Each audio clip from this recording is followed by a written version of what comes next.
Hello everyone to the spring edition of the Magic Corner League playoffs. The format is modern and we're going to play double elimination top 8 bracket. This is basically the conclusion of a 3-month-long league that took place since February onwards, with a cut to the top 8 players. What is very interesting about this format is that to qualify and to make it to this top 8, you basically needed consistency. Yes. You had to keep showing up, you had to keep grinding the points, maybe not spiking or winning as many local tournaments. If you're there regularly and put in okay results, you can get in. As Mircea said, it's about consistency mostly. But what is interesting for now is that this top 8 is completely different. This rewards innovation. This rewards building for your local meta and trying to spike it specifically. And we saw that 3 months ago when Daniel, the player that we see on the left now, managed to win with a very interesting build of Infect. Yes. So, what do we see here now? The deck lists are closed, so the players have no idea what they're up against. On the right, we see Daniel playing a brew of Death Shadow with Giganta as a companion, and on the left, we see Marcus with his classic Keruga. Trusty Keruga mid-range elementals. I think it's the same list that he also won the LMS in Prague with. We can maybe even briefly show it for anyone who is not familiar, because the list is something he has been working on for months at this point already. And there are definitely some more interesting choices. He went a bit harder on the black.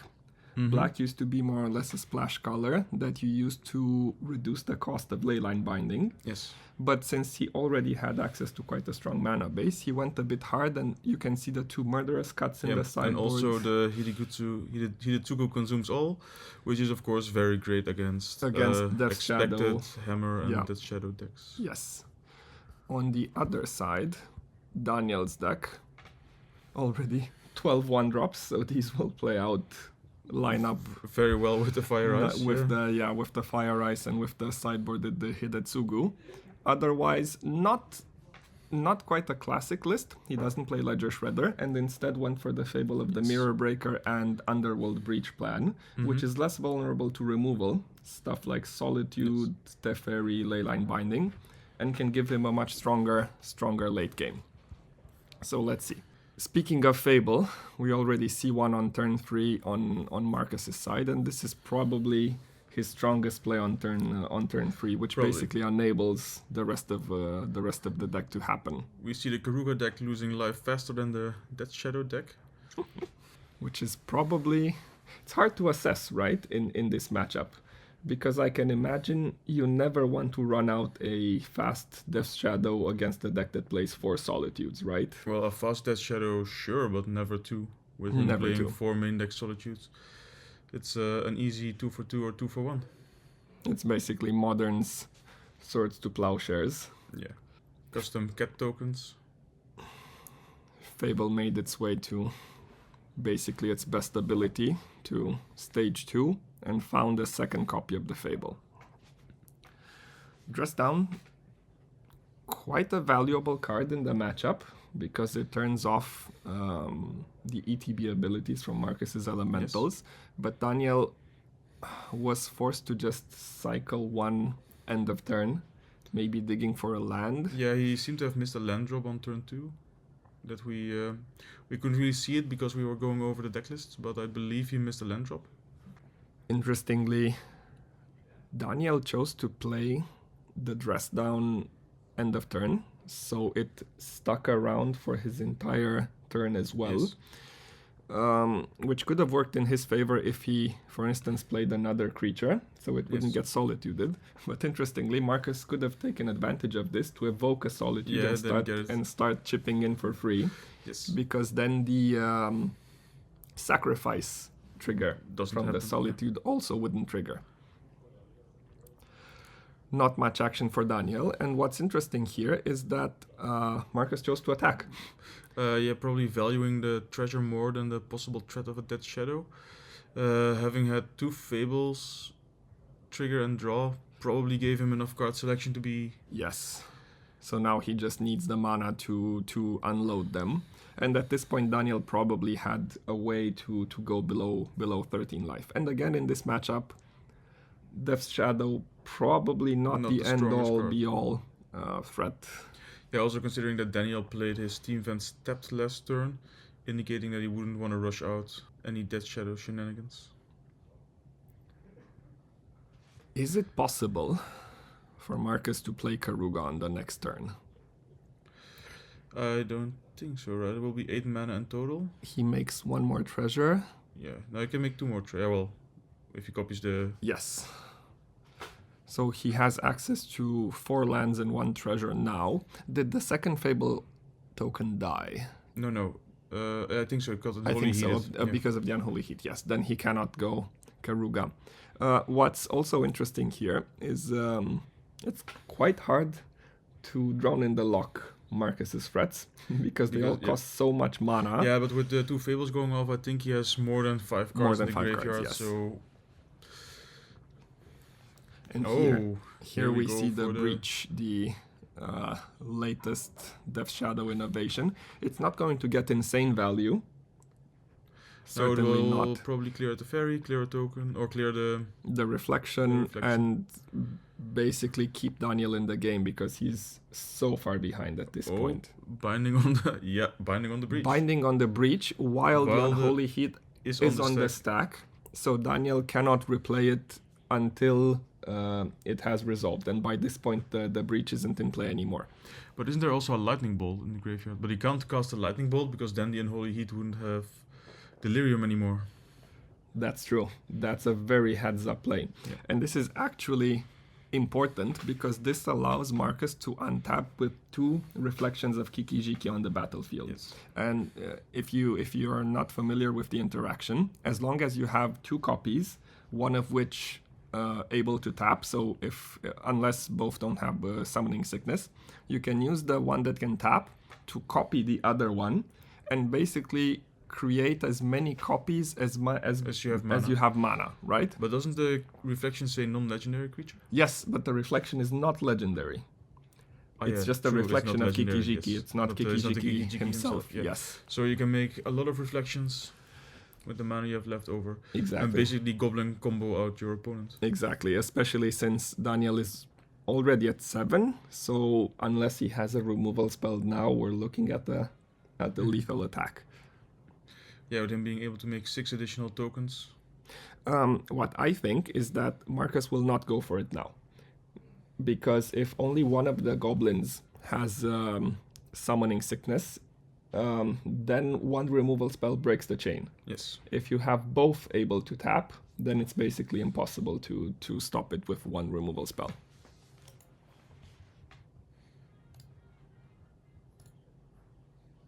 Daniel casting a second Breach, trying to keep himself in the game somehow.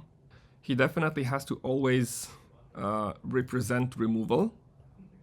Otherwise, he just gets blown out by the copies, by the reflections. At the same time, he still needs to dig for action, because at this point, I think he's more or less dead in 2 combat phases anyway. Yes. Also, to keep note, Daniel cannot start with the removal spell, because if he does, Marcus can, in response, make a copy of the, let's say, targeted Kiki-Jiki reflection, and then still have it do it at the end on his end step, and then keep going with the chain. Will Marcus allow this to happen?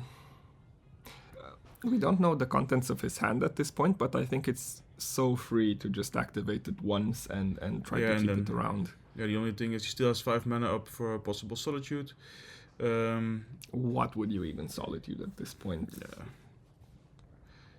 Leyline Binding's the Underworld Breach again. Game 1 at least. The Keruga deck lines up very well against Shadow. I think the Underworld Breaches were a way to offset it a little bit. Daniel scoops it up, realizing that he can't get enough value. And that...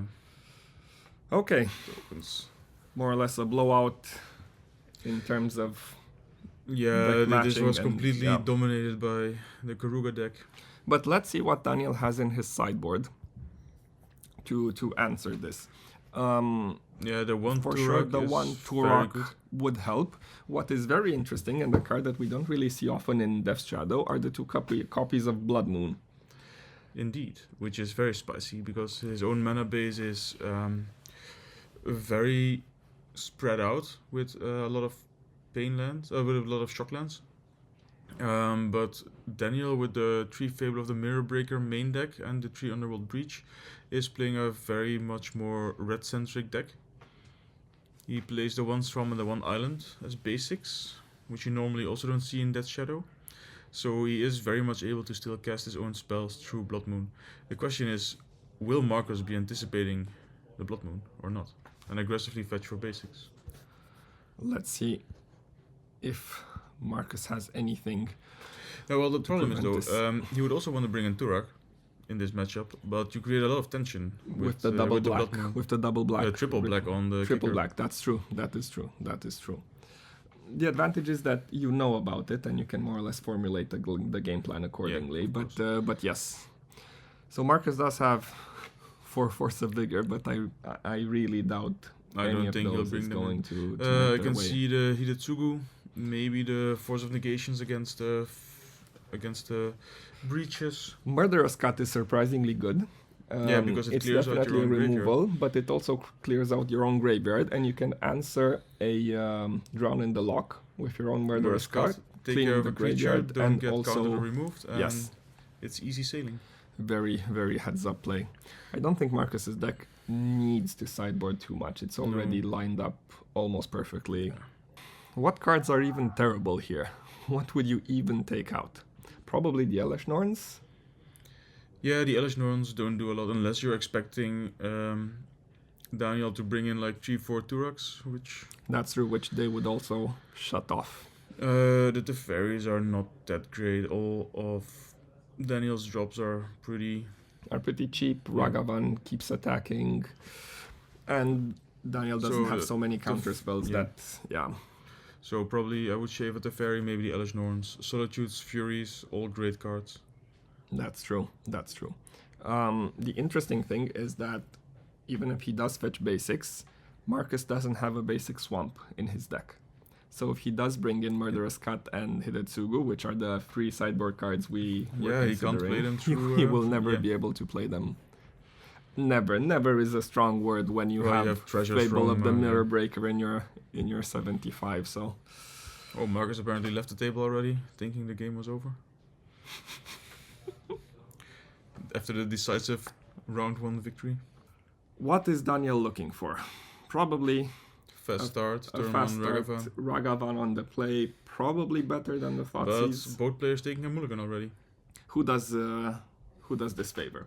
I think Daniel, as a Thoughtseize deck, much prefers a low resource game. Yes. Then we Insane. see 2 iterations on the bubble. Will we see the 1-drop? Probably not a Dragon's Rage Channeler with this. Daniel sees a good card on top with the bubble, chooses not to crack the fetch land. Mm-hmm. So, maybe this is a He follow-up. got the Ragavan. The Ragavan. Do I see a Ragavan and a Thoughtseize? No, I think he got... I have no idea what his draw for turn was. I think the draw of the bubble was a Ragavan, which is definitely a good pickup here in the early game. At this point, Marcus can only have one of his 2 Dead Gods or a Solitude that would 2-for-1 him if he wants to prevent a dash hit. Yes. At the same time, a dash hit isn't as Impactful. crippling, yeah. as impactful on... Is Daniel fetching basics aggressively already? And what will this tell Marcus? No, he's not fetching basics. He is not. So he probably doesn't have the Blood Moon in hand. And it could be a way to throw off Marcus. Or like get low for Death Shadow or throw off Marcus that he shouldn't. Oh, and Marcus has one of Yeah. his 2 Dead Gons. Dead Gods. Yeah, that's the thing about playing against Marcus. He always seems to have it. Like, well, that's my experience while playing against him. Like, it's never... Like, Never the guy didn't have always it. has it. Yeah. See, this is why you only play 2 copies. Why would you need more? Indeed. Why Like, the would first you Ragavan need is a more? problem. The second one is just... Marcus fetched the Sacred Foundry, and with the second fetch land, this basically lets him cast Leyline Binding as soon as turn 2, Yes. because he can fetch the other 3 colors in the Zagoth Triome, and have the untapped white source to binding any threat that... It's that like he Daniel- played the deck before. Yeah.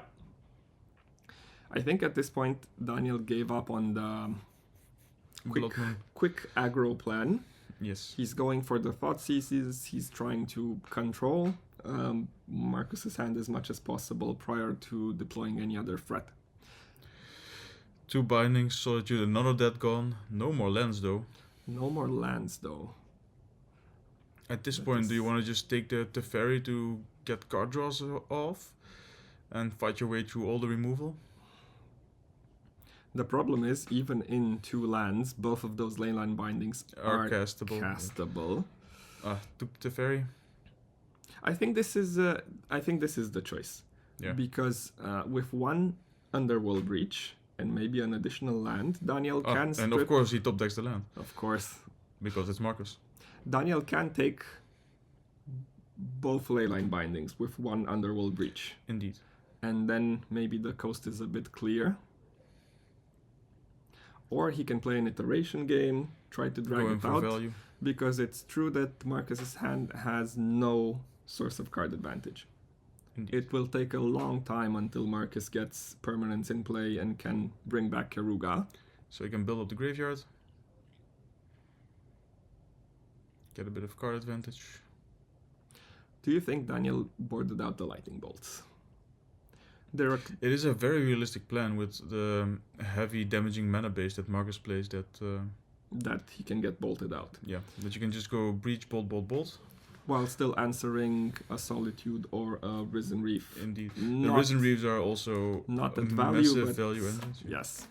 I think it's justified to keep at least 1 or 2 copies in case you get to that late game Underworld Breach plan where Yeah. you need 1 bolt in your sideboard. Daniel plays a threat in the face of the quadruple removal hand. I think he already has Delirium enabled because of Underworld, because of Mishra's Bauble. Yeah, it's a Ragavan, Ragavan's iteration land in the bubble, so So definitely. that gun can't touch it at this time. he takes the death He call. takes the dead gone. Interesting. That is interesting. What card is vulnerable to dead gone and isn't vulnerable? Did he draw the Blood Moon? Yeah, that's a possibility. That's a possibility. Because with Blood Moon, the other Leyline Binding really can't leave Marcus's hand. Of course, the land into the On 3 curve, drop. On curve. Just chooses to cycle, looking for a 4th land drop. And which of he, course, the 4th land. course, finds. As we say, Marcus, it's unreal. But still, if Daniel right now has the Blood Moon, Yeah. all of Marcus's deck... He also has the Yes, basic all of- island. Yeah. Also, he's able to cast, I think, any spell in his deck with the exception of the Turok, while shutting off Marcus completely. And the Turok is also a one-off, so it's That's true. That's true. I would say it's fine. Yeah, the only he has a breach in hand. There and we go. There's the Blood Moon. There we go. Let's see which colors he keeps up. Marcus completely cold. Now with 4 mountains and a Teferi on the table. Really taking advantage of the land light draw that didn't allow Marcus to fetch for basics in Yes. any way. And now any fetch land that he draws is also turned off.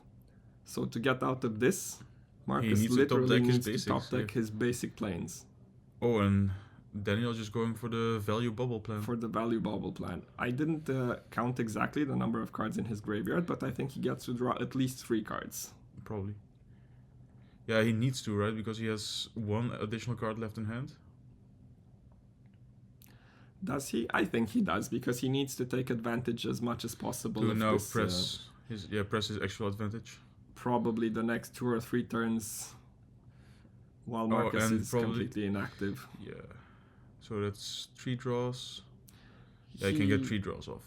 He gets 3 draws and gets to keep An iteration and a Ragavan in the graveyard. The Bauble, Iteration. the iteration, and the Ragavan. So he gets rid of all the Thoughtseizes, which is again interesting because at this point he cleaned out a lot of Marcus's hand.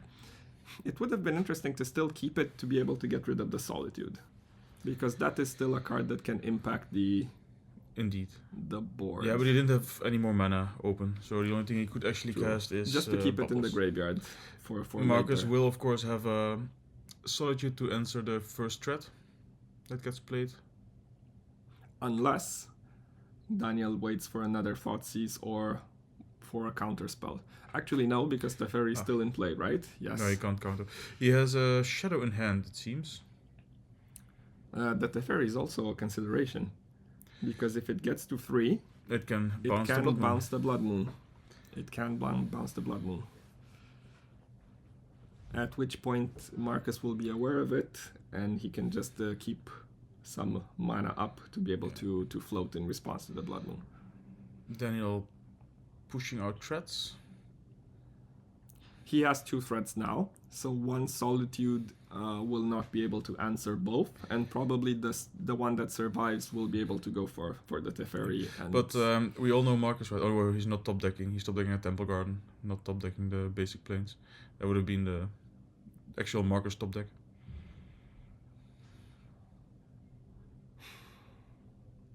is there any reason to keep the land in hand? No. Yeah, you might as well get the shock lens out now when they Yes. don't shock you, right? Yes.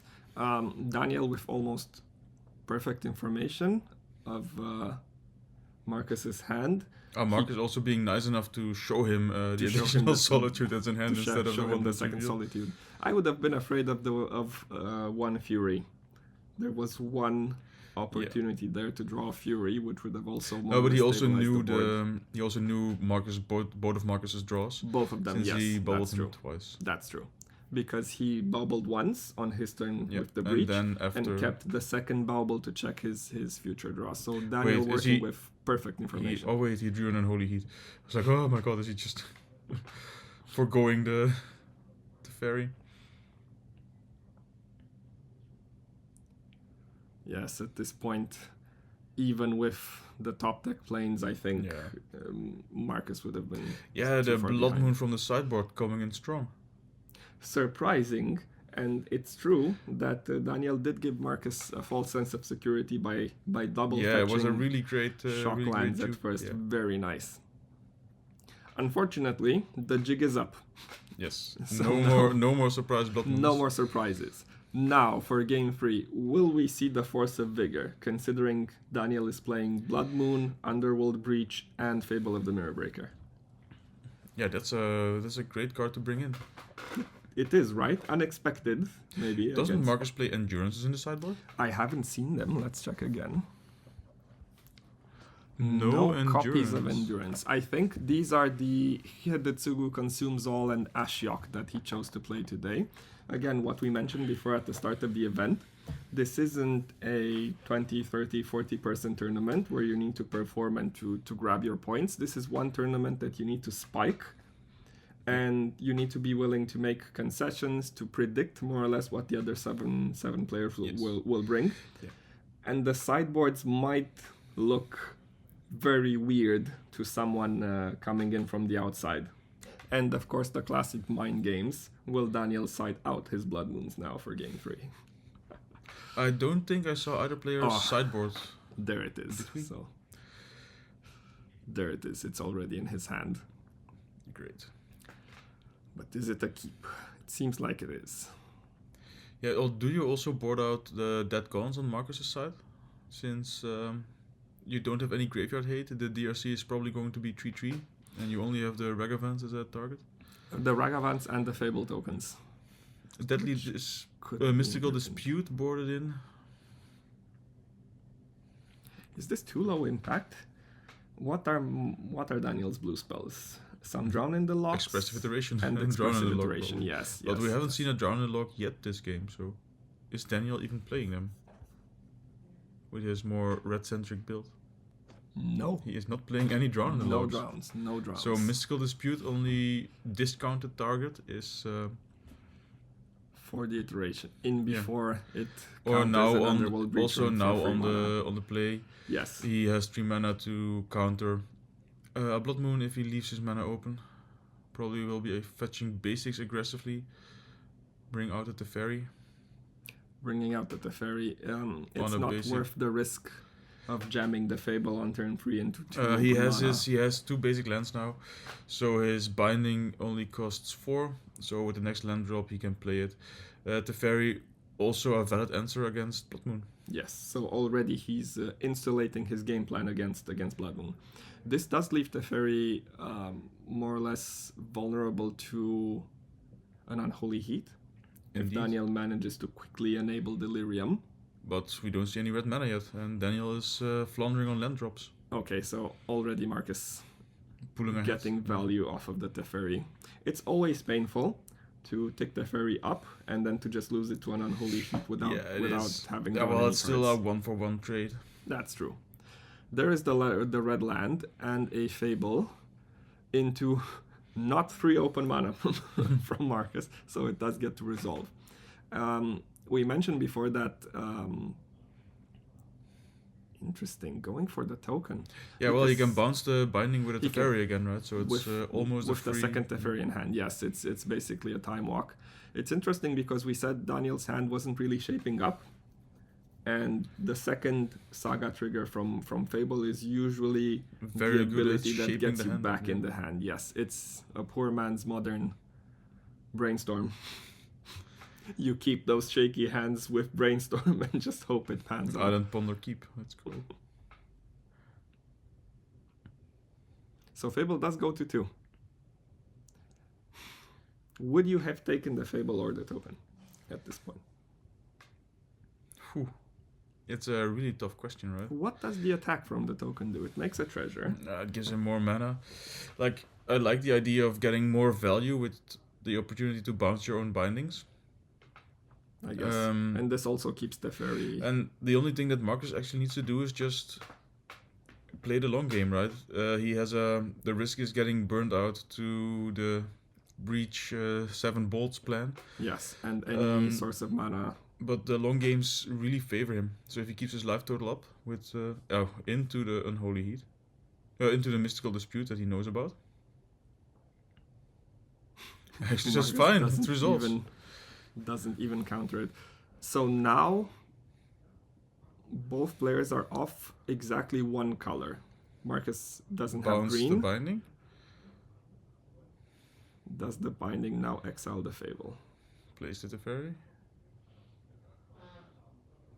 Marcus with a full grip. I think he has 8 cards in hand at this point, yes. Yeah, that's the Keruga deck is so disgusting in generating card advantage. Bounces the Moon, which still means he has Leyline Binding and Mystical Dispute up. Yes. However... Well, he has Mystical Dispute up for a blue spell. For a blue spell, yes, of course. However, if Daniel casts the Blood Moon now, Marcus would be unable to exile it. Yeah, but on his turn he has it up again, and as you said, it's just a time walk, right? Because he spends... Yeah. He has 4 mana to... he's 3 mana that he has on the table to play a Blood Moon again. Doesn't really develop his board. Marcus has access to 3 of his 4 colors. Only the basic 4 is missing. And I think in the build that doesn't play Endurance, he just has Risen Reef and a discount on the Leyline Binding for his... Also Keruga. Keruga costs double Blue Simic. green, Double Simic. So this is also not quite castable now. I had the idea. Maybe Marcus chose to Leyline Binding the Fable token because he was afraid of a potential Turok, kicked Turok. Yeah.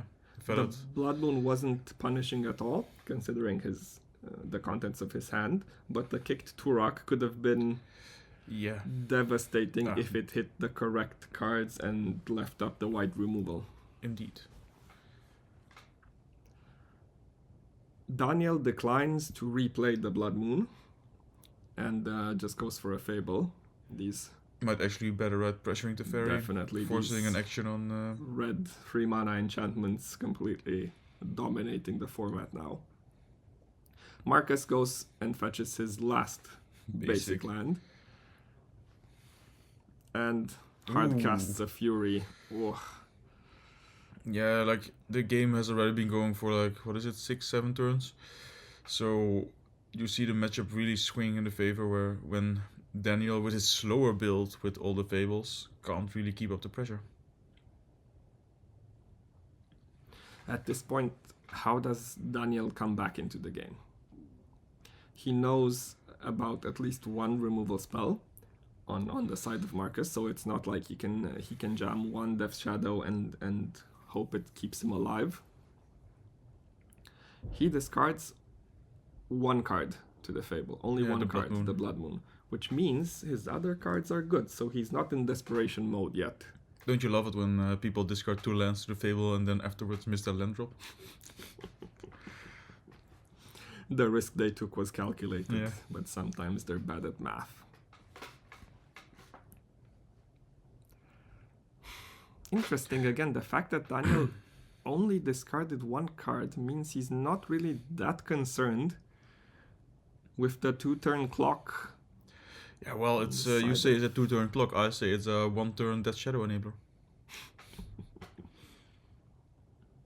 Just let the Fury come through, play multiple Death Shadows, hope he doesn't have the Solitude. The Solitudes, yes. Go to town. He does have a Thoughtseize, which would at least... No, he does not. He Thoughtseize at least would inform him a little bit of what he's playing into, while also not significantly changing the clock. It would still be a 2-turn clock.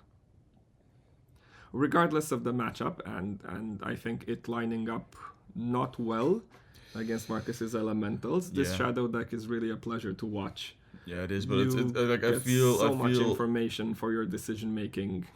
Yeah, but I feel the desperation, right? It just feels like such an uphill struggle where the card quality on Marcus's side is so much higher. It was the Dead Gone. It was the Dead Gone in turn 1 Yeah. from Marcus that did him in, The I last think. game. Oh well, there wasn't it the. No, there was no Dead Gone this No, game. Dead There was Gone the this last game. go. Yes, that's true. I'm misremembering. Are we seeing a hardcast Keruga? We are, and it would draw 2 cards. 2 cards. Yeah, that's what I mean, right? Like you pay 5 mana, you have a big chunky body on the board, and it draws you 2 additional cards. It's absolutely disgusting.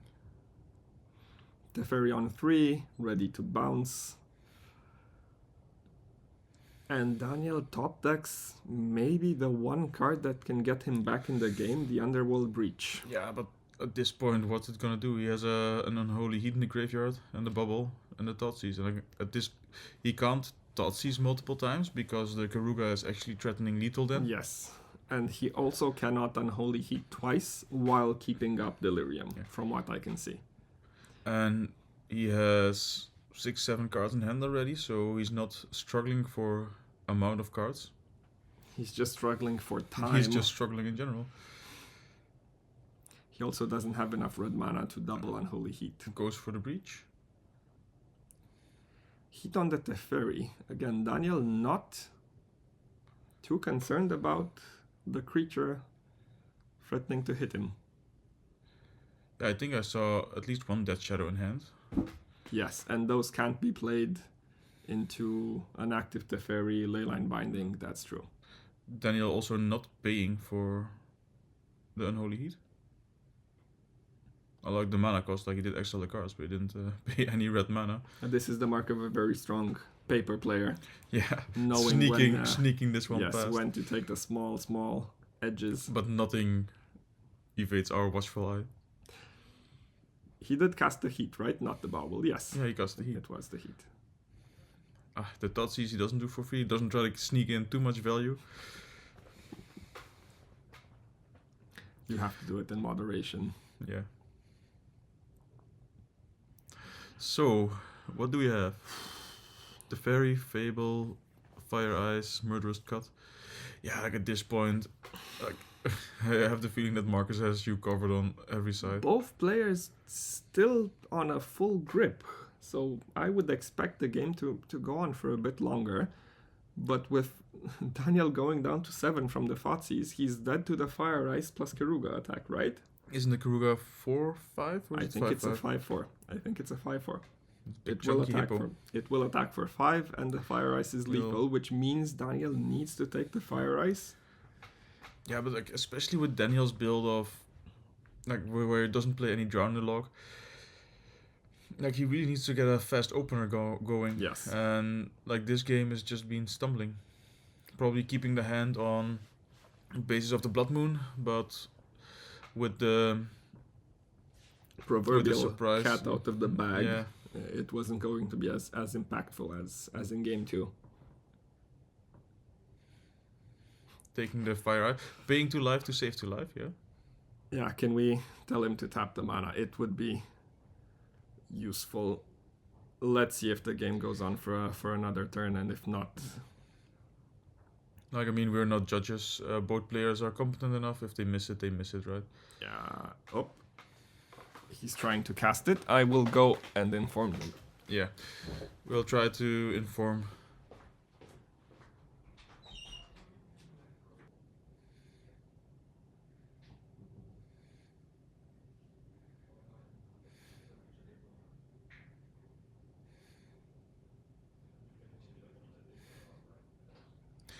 So, instead of paying the mana for the Ragavan, the mana has been used on the Unholy Heat. I think we could hear the players say that it doesn't really matter anyway, because Marcus is... Thank you guys for being vigilant as well. Keeping the game state clean is important, especially with such a complicated board. Now, a complicated board, I just see Big Hippo beating down on unsuspecting Death Shadow player. Isn't this kitchen table magic at its finest? Playing companions and swinging. What are the odds that Daniel has Damnation in his Giganta deck? Yeah, we saw it two tops eights ago, where a player played Fury and declared Giganta as a companion. Slight oopsie. I always thought it's very difficult to adjust for this type of error, because unlike normal game rule violations where you can just maybe take a step back, reset to the beginning of the turn or the beginning of the combat, here you sometimes shape your entire game plan around the fact that that your opponent doesn't have a counterspell or a Fury, and if he then hits you with the counterspell, the Fury. And I think this is very important, because otherwise you wouldn't deploy your creatures into getting I think the official ruling is if you have a legally declared companion, it's a game loss anyway, right? Because it's so much... Is it? Yeah. Okay. I wasn't sure. Because you have so much... like, you take away so much information. Exactly. And the game had been played completely like, if you imagine just like your opponent declares a Lutri, plays his first Fury, and then just slams the second Fury afterwards, after you think, oh, I can just develop my board. That's true. Lutri destroyer of formats. In the meantime, the game has ended. Marcus takes this one 2-1, moves ahead in the winner's bracket. Daniel, Death Shadow, not out. He moves down into the loser's bracket and now has his work. Alright, so I managed to win the first round against Daniel on a very preach-heavy version of Death Shadow, which I'm glad I won because, like Max and Mircea said, I didn't have any endurance in my 75, because I didn't think there were that many graveyard decks. So I really got punished, not even by Preach being there, but also we had a Dredge player in the top 8, which I was not expecting at all, so pretty weak decision to bring in no endurance at all, but yeah, glad I still got the win against Preach. So yeah, if you like this paper gameplay and you want to see more, just like and subscribe, there are more videos coming, and I'll see you guys next video.